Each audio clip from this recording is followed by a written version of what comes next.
sa dung zeli iong na kalau kalya hilung boloni labau sakro hey kadu be fakle trôi môi thế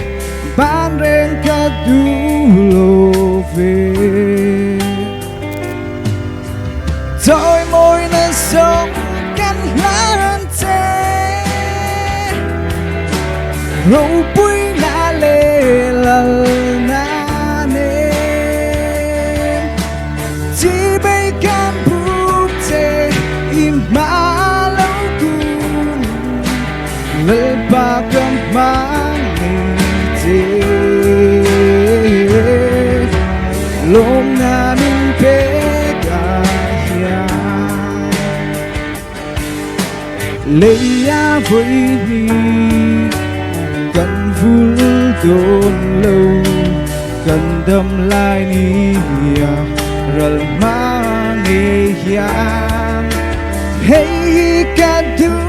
bên phát lệ trôi môi thế ban rèn cả du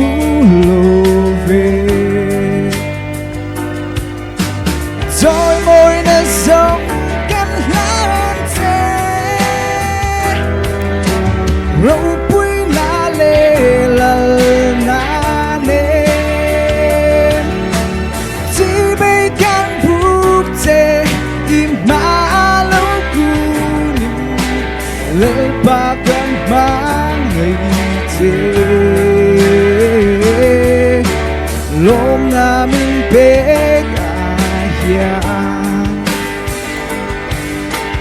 leia với mi cần vui đồn lâu cần đâm lại ni rồi mang nghe ya hey cả du bên phát lệ trôi môi thế ban rèn cả du lô về trôi môi nó giống cánh lan thế râu bụi na lê lal na nê chỉ bay căn bút thế im mà lâu cùng lệ ba căn mang ngày thế lom na min pe ya trôi môi nó sống cánh lan thế râu bụi na lê lal na nê chỉ bay can bút thế im mà lâu cùng lỡ ba cầm mang ngày thế lom na min pe ya chỉ bay can bút thế mà lâu cùng lỡ ba cầm mang thế lom na min pe